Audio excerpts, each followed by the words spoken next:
Bienvenue les amis dans cette nouvelle vidéo. Alors aujourd'hui nous parlons d'une nouvelle bourse d'études offerte par l'université de Keban Chan située en Malaisie. Cette bourse concerne essentiellement ceux du master et ceux du doctorat. Alors restez jusqu'à la fin de cette vidéo pour que tout au long de cette vidéo, ensemble nous puissions découvrir les différentes conditions d'application à cette bourse d'études, ce que cette bourse d'études couvre, et n'hésitez pas à la fin de joindre mon groupe Telegram parce que c'est dans mes groupes Telegram que je fais généralement des partages des documents concernant des bourses d'études, des liens pour pouvoir poursuivre ces différentes bourses d'études. Et si vous êtes nouveau sur cette chaîne, n'oubliez pas de vous abonner et de liker la vidéo. Alors voici le document de l'appel à offre pour cette bourse d'études offerte par cette université. Je mettrai ce document dans le groupe Telegram, donc vous aurez le temps de lire cela. Je vais juste le survoler pour que la vidéo ne soit pas trop longue. Alors cette université offre deux types de bourses dont elle précise ici. La première bourse qu'elle offre est la bourse Gold Vice Chancellor Award. Je ne vais pas traduire cela en français. Alors cette première bourse concerne ceux-là qui veulent venir faire un master et ceux-là qui veulent venir faire un doctorat. Les bénéfices de cette bourse d'études sont une couverture des frais de scolarité, une couverture des frais d'enregistrement universitaire une seule fois, avec tous les services inclus et activités, une allocation mensuelle d'environ 3200 RM, ça c'est la monnaie utilisée en Malaisie, pour les doctorants, et une allocation de 2200 RM pour les masters. Une accommodation, c'est-à-dire un paiement du loyer par mois, un paiement d'une certaine somme par mois de 300 RM, un billet d'avion aller-retour de ton pays à l'aéroport international de Kuala Lumpur en Malaisie, et la couverture de tes frais de visa. Alors, les critères pour cette première bourse offerte par cette université, la bourse Gold Vice Chancellor Award, les critères sont les suivants. Elles offrent Excellence Local and International Student Depend on Decision. Alors, la première chose, c'est qu'il faut savoir que cette bourse dépend de la décision prise par le Vice Chancellor of UKM de cette université en Malaisie. Si on essaye de partie plus bas, elle dit pour les applicants en master, vous devez avoir au moins un GPA de 3,67 en licence. Pour ceux doctorants, ils doivent au moins avoir publié 2 articles. Alors, vous aurez le temps de parcourir tous ces documents. Je vais juste survoler ceci. La deuxième bourse offerte par cette université est la bourse Silver Vice Chancellor Award. Elle couvre les frais d'enregistrement, les frais de scolarité par semestre ou tout semestre.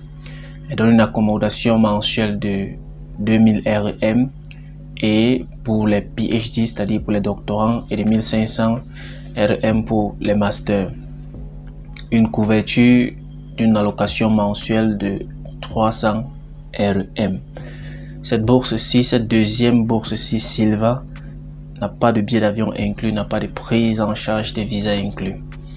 Alors pour celle-ci, pour être sélectionné, vous devez au moins avoir obtenu une moyenne pondérée de 3,67 en licence, et pour les doctorants, avoir au moins publié 2 articles.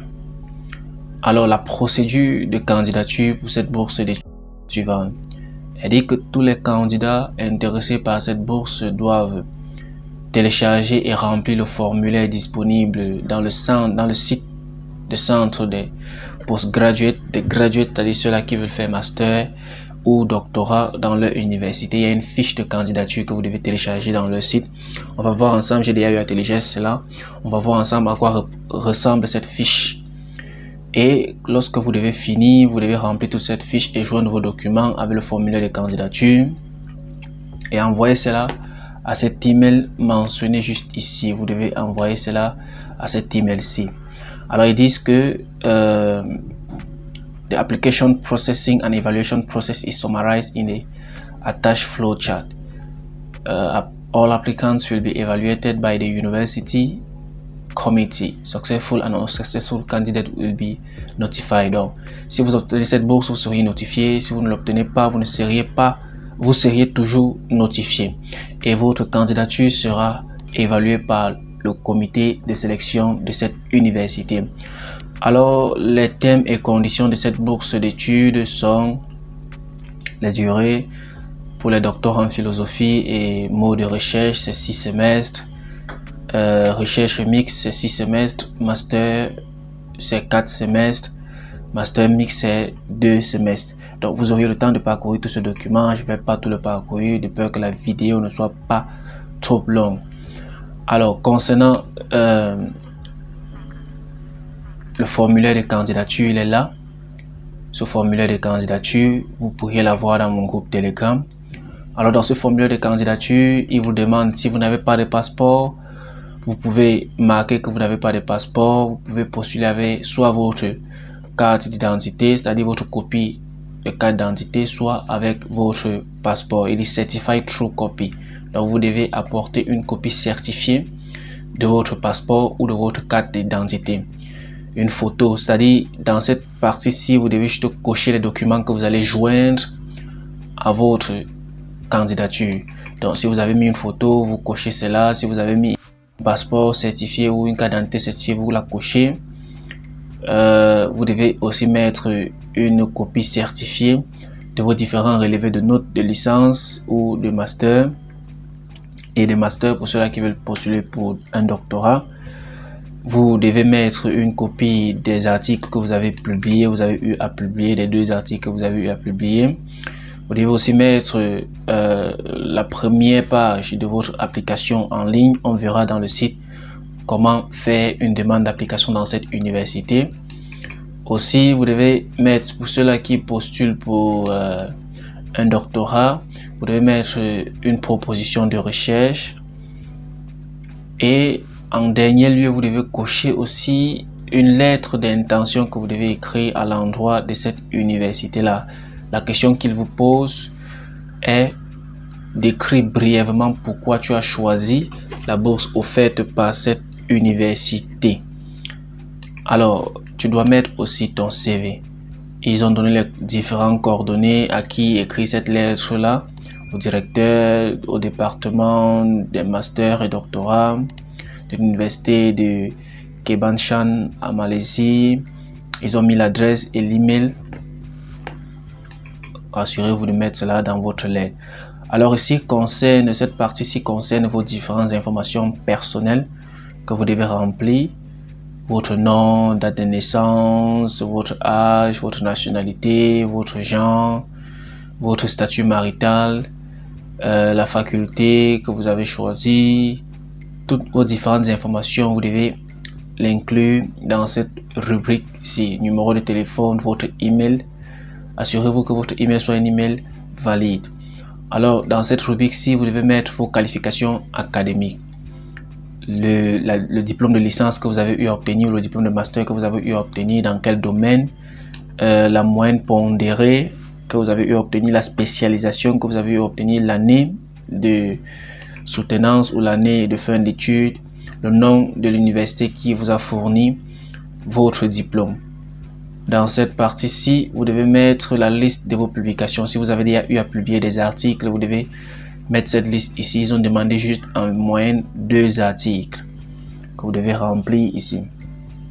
Alors ici, dans cette partie-ci, ils vous demandent de remplir des informations sur Academic Referee. C'est comme ceux-là qui peuvent testifier ou justifier de votre demande de candidature. C'est comme généralement on demande des lettres de recommandation venant d'un de vos professeurs. Vous devez juste mettre leur contact ici. Ils n'ont pas besoin de remplir un document et envoyer parce que l'université se chargera de les contacter. Tout ce que vous devez faire, c'est de remplir le nom, le numéro de téléphone, la position, l'adresse, l'email des 2 professeurs qui pourront soutenir votre candidature. Parce que ce qui est sûr, l'université va entrer en contact avec ces 2 professeurs-là, peut-être pour poser des questions vous concernant. Donc, Vous devez imprimer ce formulaire de candidature et le remplir et le signer. Vous utilisez votre machine pour le remplir et le signer. Après, vous mettez la date à laquelle vous avez eu à remplir cela et vous joignez ce formulaire aux différents autres documents qu'ils ont mentionnés. Université. Essayons de voir quelles sont les différentes étapes pour pouvoir postuler, parce que vous devez d'abord au préalable faire une demande d'admission dans cette université. Alors ici, vous devez juste choisir votre programme. Par exemple, il dit Postgraduate Diploma pour ceux du master et Doctorat of Philosophy Programme. Il donne des dates de début de rentrée, les différents critères d'admissibilité.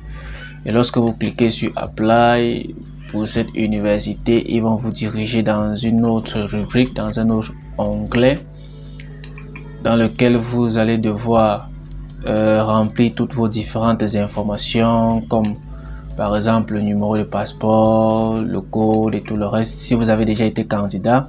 Alors je ne vais pas faire une démonstration parce que c'est facile. Donc tout ce que vous devez faire, c'est d'entrer dans le système et de suivre la procédure de candidature, de demande d'admission dans cette université-ci. Ici, il mentionne les différentes procédures de candidature dans cette université-ci. Donc vous allez prendre le temps pour lire cela. Je vais mettre ce lien en description de la vidéo et aussi dans le groupe Telegram.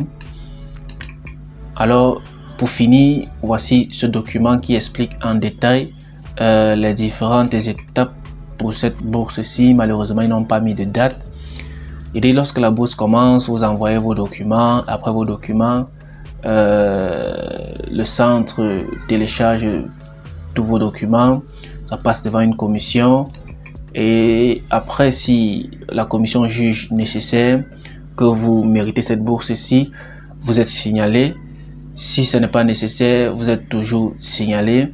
Pour ceux qui bénéficient de cette bourse-ci, continuent avec les procédures d'agrément comme les procédures visa et toutes les autres documentations à fournir pour pouvoir compléter l'offre de bourse d'études. Alors les amis, si vous avez aimé cette vidéo, n'hésitez pas de vous abonner, de liker et de partager. Comme je vous ai dit dès le début de la vidéo, je mettrai ce lien en description. Je mettrai aussi tous ces documents dans le groupe Telegram. N'hésitez pas de joindre ce groupe Telegram concernant les bourses d'études à l'international. Et sur ce, on se dit à la prochaine vidéo. Bonne chance à vous.